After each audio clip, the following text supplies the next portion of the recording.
sini saya akan menjelaskan materi dari kelompok pertama sampai kelompok 7. Langsung saja materi yang pertama, konsep dasar teknologi pendidikan. Pengertian teknologi pendidikan secara etimologi berasal dari bahasa Yunani, teknologi asal katanya teknik, bermakna seni, kerajinan tangan, atau keahlian. Bagi bangsa kuno Yunani kuno, teknologi sangat diakui sebagai suatu kegiatan khusus dan sebagai pengetahuan. Jadi yang diutamakan adalah media komunikasi yang berkembang secara pesat, yang dapat dimanfaatkan dalam pendidikan. Selanjutnya, alat-alat teknologi ini lazim disebut hardware, seperti TV, radio, video, tab, komputer, dan masih banyak lainnya ya. Ciri-ciri teknologi pendidikan. Yang pertama, merumuskan tujuan dengan teliti dan spesifik dalam bentuk kelakuan yang dapat diamati, sehingga dapat diukur keberhasilan tercapainya tujuan itu. Yang kedua, meneliti pengetahuan, keterampilan, dan sikap yang telah dimiliki anak-anak, yaitu entry behavior. Dahulu lazim disebut bahan persepsi sebagai dasar pelajaran baru hingga diketahui kemajuan yang dicapai berkat proses belajar mengajar. Yang ketiga, menganalisis bahan pelajaran yang akan disajikan dalam bagian-bagian yang dapat dipelajari dengan mudah. Berdasarkan analisa, bahan pelajaran menentukan yang pertama, urutan mempelajari bahan itu agar tercapai hasil yang optimal. Yang kedua, strategi yang paling tepat untuk menyajikan bahan. Yang keempat, menguji coba program itu untuk menentukan kelemahannya. Yang kelima, mengadakan perubahan, perbaikan, atau revisi untuk meningkatkan mutu program itu. Selanjutnya, fungsi dan peran teknologi. Teknologi informasi dan komunikasi atau TIK memiliki beberapa fungsi utama yang digunakan dalam kegiatan pembelajaran. Yang pertama, teknologi berfungsi sebagai alat yaitu alat siswa untuk membantu pembelajaran, misalnya dalam mengelola kata, mengelola angka, membuat unsur grafis, membuat database, membuat program. Teknologi berfungsi sebagai ilmu pengetahuan. Dalam hal ini, teknologi sebagai bagian dari disiplin ilmu yang harus diakui oleh siswa. Misalnya dalam pembelajaran di sekolah sesuai pembelajaran TIK sebagai ilmu pengetahuan yang harus dikuasai siswa. Yang ketiga, teknologi berfungsi sebagai bahan dan alat bantu untuk pembelajaran. Dalam hal ini, teknologi dimaknai sebagai alat bantu untuk menguasai sebuah kompetensi yang melalui komputer. Peran dan fungsi teknologi informasi dalam konteks yang lain lebih luas, yaitu dalam manajemen dunia pendidikan berdasarkan studi tentang tujuan pemanfaatan di dunia pendidikan terkemuka di Amerika, Alfie dan Glauc. Teknologi tidak merupakan kunci ke arah sukses yang pasti dalam pendidikan, akan tetapi teknologi pendidikan menunjukkan suatu prosedur atau metodologi yang dapat diterapkan dalam pendidikan. Teknologi pendidikan dapat juga dipandang sebagai suatu gerakan dalam pendidikan yang diikuti oleh guru yang merasakan bahwa mengajar hingga kini masih dilakukan secara sembrono, asal-asalan saja tanpa dasar yang kokoh atau menurut selera masing-masing. Pemanfaatan TI yang terbagi menjadi 5 bagian. Yang pertama itu memperbaiki komparatif positioning. Yang kedua, meningkatkan kualitas pembelajaran dan pengajaran. Yang ketiga, meningkatkan kepuasan siswa. Yang keempat, meningkatkan pendapatan dan Yang kelima, mengurangi biaya operasi dan mengembangkan produk dan layanan baru. Selanjutnya, perkembangan teknologi pendidikan di era globalisasi. Kemajuan teknologi dewasa ini dan di masa yang akan datang, terutama di bidang informasi dan komunikasi, menyebabkan dunia menjadi sempit cakupannya. Materi kedua, ruang lingkup, manfaat, serta mengapa perlu media pembelajaran di dalam kegiatan belajar mengajar. Ruang lingkup merupakan cakupan atau batasan kegiatan yang harus dilakukan oleh guru dan siswa dalam kegiatan belajar mengajar untuk mencapai tujuan secara efektif dan efisien. Ruang lingkup tersebut meliputi materi, media, pendekatan, alokasi waktu, metode, pola pembinaan terpadu, kompetensi dasar, peserta didik, dan evaluasi. Selanjutnya, manfaat media pembelajaran. Media pembelajaran mempunyai manfaat-manfaat tersendiri, entah itu bagi guru atau bagi siswa. Berikut ini adalah beberapa manfaat media pembelajaran. Yang pertama, manfaat media pembelajaran menurut para ahli Kim dan Gilson.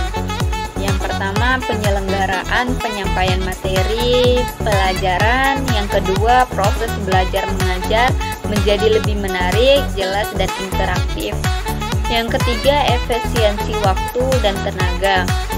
Yang keempat, meningkatkan kualitas hasil belajar para murid.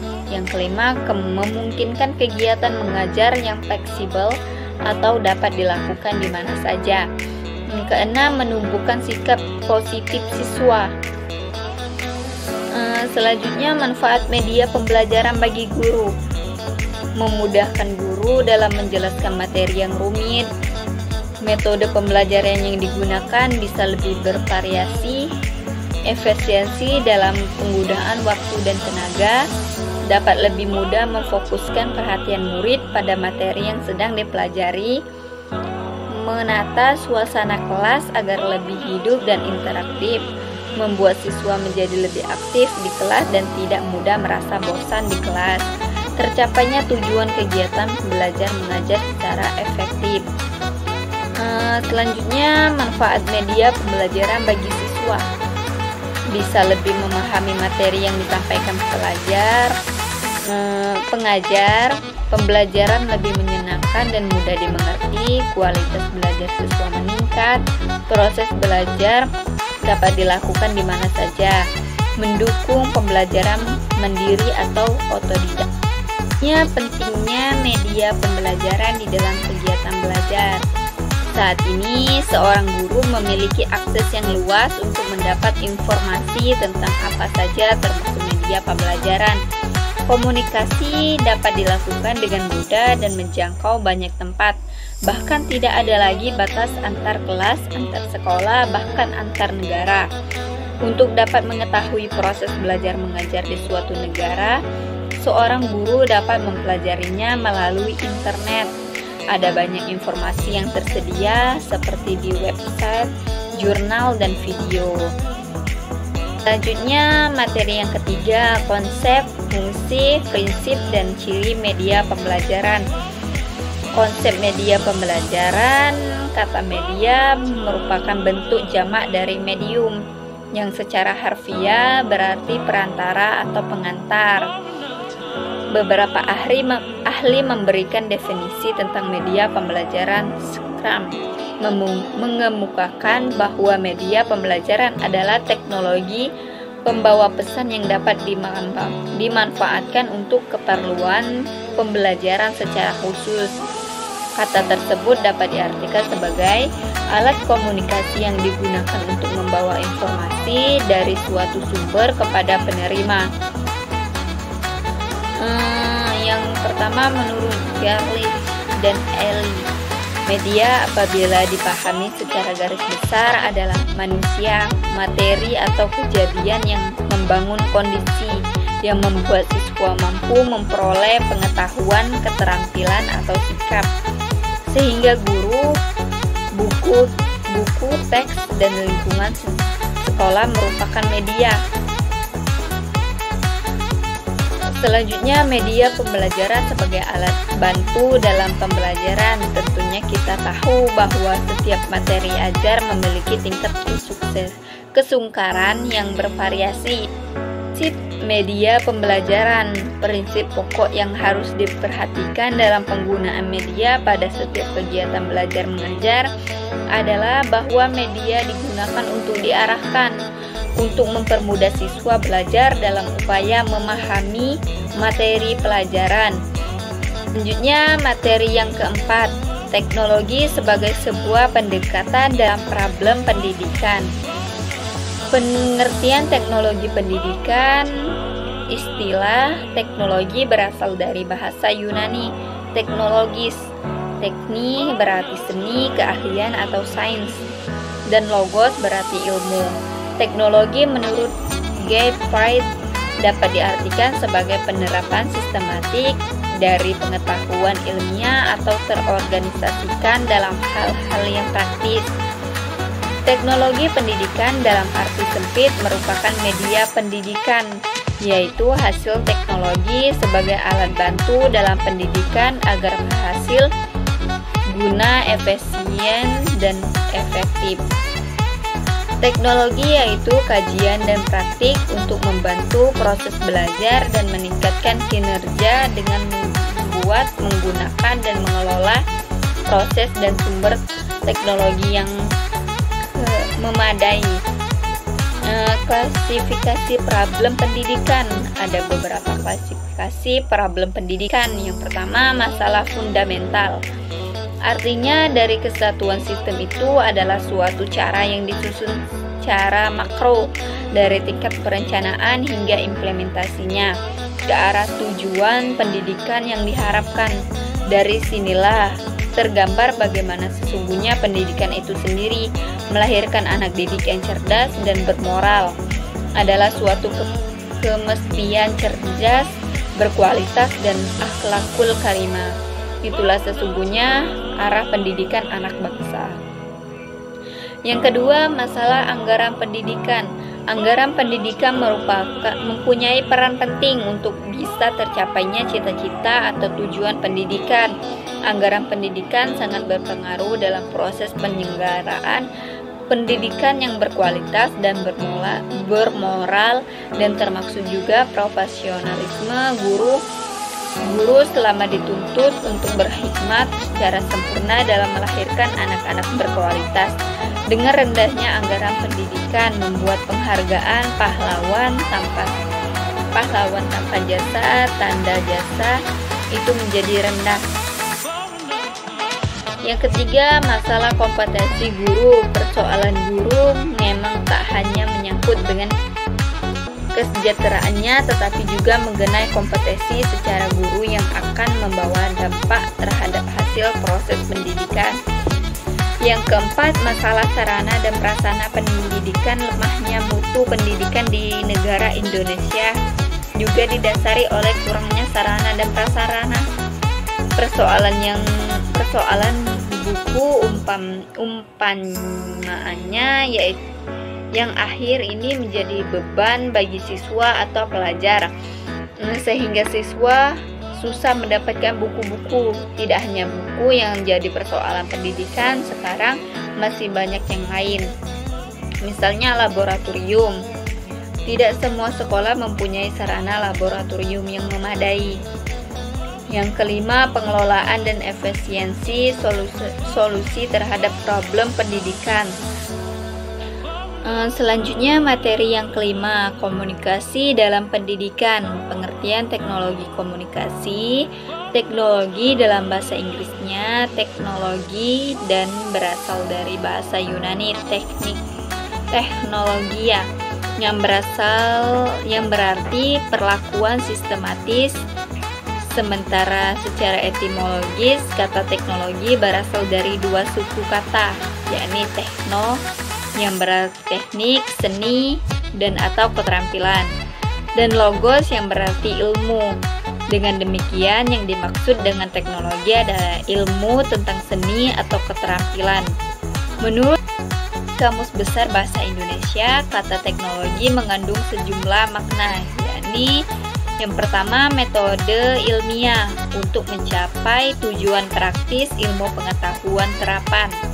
Yang kedua, keseluruhan sarana untuk menyediakan barang-barang yang diperlukan bagi kelangsungan dan kenyamanan hidup manusia. Komunikasi adalah suatu proses penyampaian pesan, ide, gagasan dari satu pihak kepada pihak yang lain agar terjadi saling mempengaruhi di antara keduanya. Pada umumnya, komunikasi dilakukan dengan menggunakan kata lisan. Selanjutnya, manfaat teknologi komunikasi dalam pendidikan. Yang pertama, menambah informasi. Manfaat pertama, penggunaan teknologi adalah sebagai sarana pendukung bagi siswa dan pendidik untuk mencari informasi yang lebih luas, selain menggunakan sumber dari buku dan media cetak.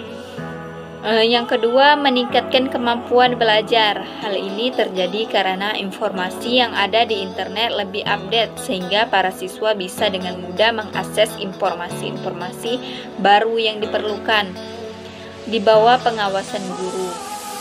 Yang ketiga, memudahkan akses belajar materi lebih menarik. Penggunaan teknologi dalam pendidikan dapat membuat peserta didik lebih nyaman dan tidak terkesan jenuh atau monoton, karena penyampaian informasi melalui teknologi canggih terlihat lebih variatif dan modern.